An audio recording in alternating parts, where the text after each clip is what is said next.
நீதிகளுக்கு தரும் செய்திக்கு தனது மனதுடன் செவிமடுக்கவும் நீதிகளுக்கு விடுக்கும் அழைப்பை காணாட வெள்ளத்துடன் ஏற்று சோர்ந்து பணியாற்றவும் அருள் தருவீராக.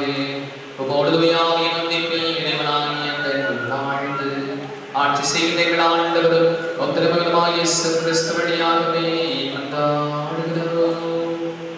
தலையாகிய கிறிஸ்துவை கொண்டு எல்லாவற்றிலும் நாம் வளர வேண்டும். திருத்தூதர் பவுலின் எபேசியருக்கு எழுதிய திருமுகத்திலிருந்து வாசகம். சகோதர சகோதரிகளே, கிறிஸ்து கொடுக்க விரும்பும் அளவுக்கேற்ப நம் ஒவ்வொருவருக்கும் அருள் அளிக்கப்பட்டுள்ளது. ஆகையால் தான் அவர் உயரே ஏறி சென்றார். அப்போது சிறைப்பட்ட கைதிகளை இழந்து சென்றார். மனிதருக்கு பரிசுகளை வழங்கினார் என்று மறைநூல் கூறுகிறது. ஏறி சென்றார் என்பதனால் அதன் முன்பு மண்ணுலகின் கீழான பகுதிகளுக்கு அவர் இறங்கினார் என்று விளங்குகிறது அல்லவா? கீழே இறங்கியவர்கள்தான் எங்கும் நிறைந்திருக்கும்படி எல்லா வானுலகளுக்கும் மேலாக ஏறி சென்றவர். அவரை சிலரை திருத்தூதராகவும் சிலரை இறைவாக்கினராகவும் வேறு சிலரை நற்செய்தியாளராகவும் மாயர்களாகவும் போதவர்களாகவும் ஏற்படுத்தினார். திருத்தொண்டாற்ற இறைமக்களை ஆயத்தப்படுத்தவும் கிறிஸ்துவின் உடலை கட்டி எழுப்பவும் இவர்களை அவர் ஏற்படுத்தினார். அதனால் நாம் எல்லோரும் இறைமகனை பற்றிய அறிவிலும் நம்பிக்கையிலும் ஒருமைப்பாட்டை அடைவோம். கிறிஸ்துவுடன் காணப்பட்ட நிறைவை பெருமளவுக்கு நாம் அடைவோம். ஆகவே இனி நாம் குழந்தைகளை போல் இருக்கக்கூடாது. மனிதர்கள் தந்திரங்களையும் சூழ்ச்சிகளையும் தவறுக்கு வழிநடத்தும் ஏமாற்று வழிகளையும் நம்பி அவர்களுடைய போதனைகளின் காற்றால் அடித்து செல்லப்பட்டு அன்பும் இங்கும் அலைக்கழிக்கப்படக்கூடாது. மாறாக அதன் அடிப்படையில் உண்மை பேசி தலையாய் கிறிஸ்துவை போன்று எல்லாவற்றிலும் நாம் வளர வேண்டும். அவரால் தான் முழு உடலும் இசைவாய்ப்படுத்தி தன்னுள்ள தசை நாடுகளில் கிடைக்கப்பட்டுள்ளது.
ஆண்டவர்களோடு இருப்பாராக.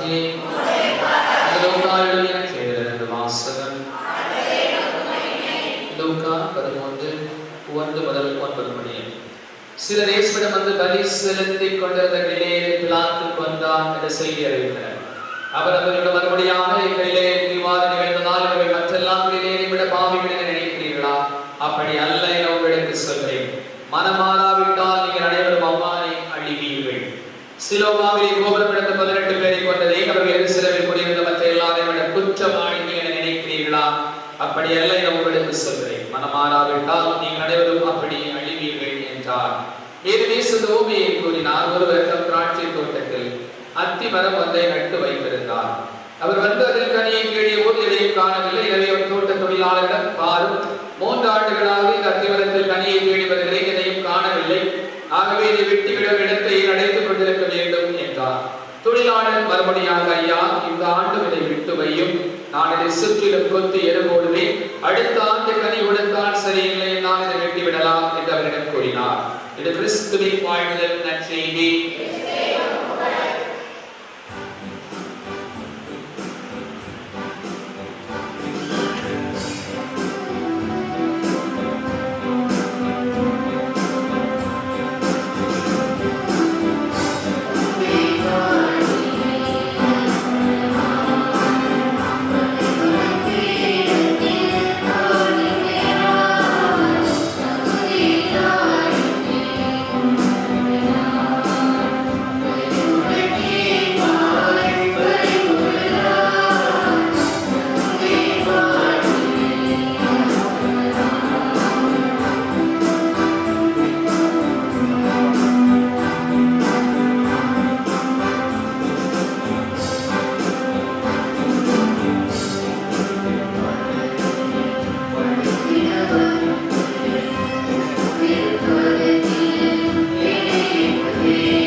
அனைவரும் இதை வாங்கி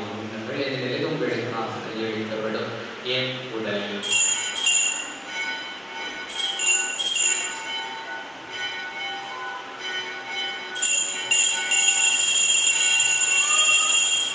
ஒரு வேறு தேவன் கிட்ட தேடுதல் செலுத்தி தம் சேரத்தை அனைவரும் இதை வாங்கி பாருங்கள். இடைநிலையில் இருபது இனித்திய உடன்படிக்கைக்கான என் ரத்தம் இது பாவ மன்னிப்பு உங்களுக்காக எல்லாருக்காம் சிந்தப்படும். இதை என் நினைவாக செய்யுங்கள்.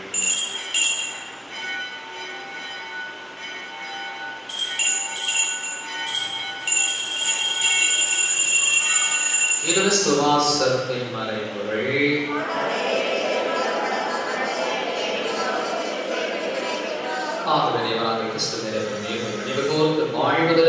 மீட்பளிக்கும் கிண்ணத்தை ஒப்புக்கொடுக்கிறோம்.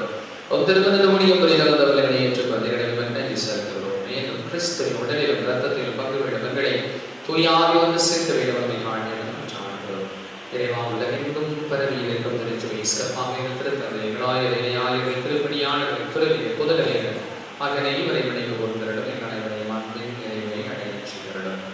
அனைவரும் இப்போது அமைதியாக இந்த நேரத்தில் இந்த திருப்பலியில் நமக்காக மட்டுமல்லாமல் இங்குள்ள எல்லோருக்கான ஒருவர் பிறருக்கான எனக்கு என்ன தேவை என்பது உங்களுக்கு தெரியாது. உங்களுக்கு என்ன தேவைக்காக இந்த திருத்தலத்தை சந்தையாக பணிபெற்று வந்திருக்கிறது என்பது எனக்கு தெரியாது. ஆனால் இறைவனுக்கு எல்லாம் தெரியும். எனவே இப்போது நாம் நம்முடைய தேவைகளுக்காக அல்லாமல் இங்கு வந்திருக்கிற ஒவ்வொருவரின் பிறருக்காக, நீங்கள் எனக்காக, நான் உங்களுக்காக, நாம் எல்லோருக்காக என்று கொண்டாடுவோம். அப்படி ஜெபிக்கிற போது இறைவன் இன்னும் மனம் குளிர்ந்து மிக விரைவாக எளிதாக நம்முடைய தேவைகளை சந்தையாக வழியாக பெற்றுத் தருவார். எனவே எங்களுக்காக இந்த திருப்பதியிலே கலந்து கொள்வதற்காக, இந்த திருப்பதியில் கலந்து கொள்ள முடியாததற்காக அவர்களுடைய தேவைகளுக்காக மௌனமாக கொண்டாடுவோம்.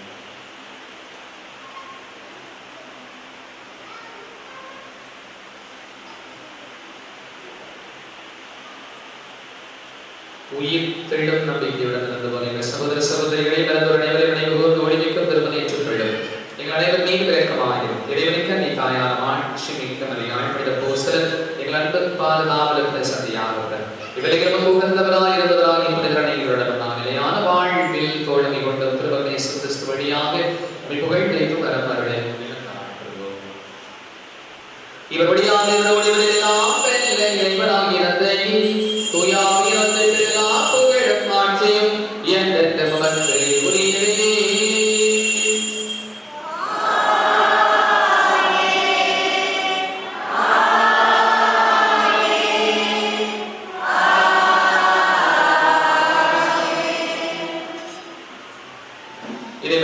நமக்கு போதித்தவாறு மன்றாடும்.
பிறருக்காக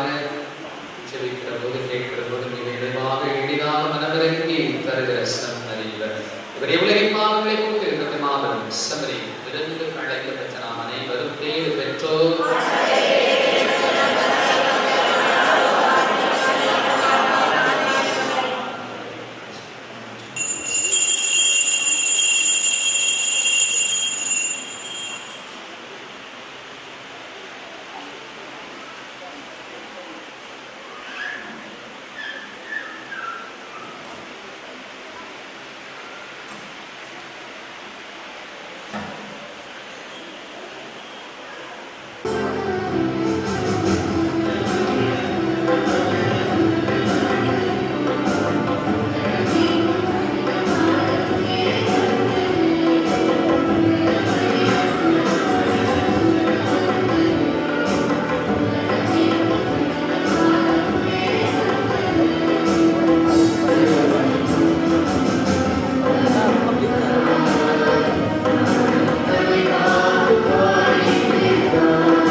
அந்த வாழ்வை முழுமையாக பெற்றுக்கொள்ள நாங்கள் இப்பொழுது எங்களுக்கான வாழ்வில் கடமைகளை மகிழ்ச்சியோடு ஈடுபாடுபட்டு தியாக உள்ளத்தோடு நிறைவேற்ற அழைத்தருவீராக.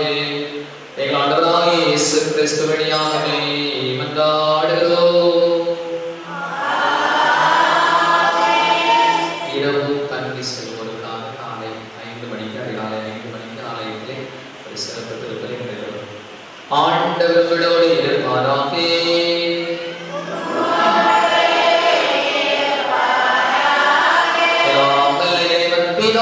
சுதன் பரிசுத்தாவின் ஆசீர்வதிப்பாராக.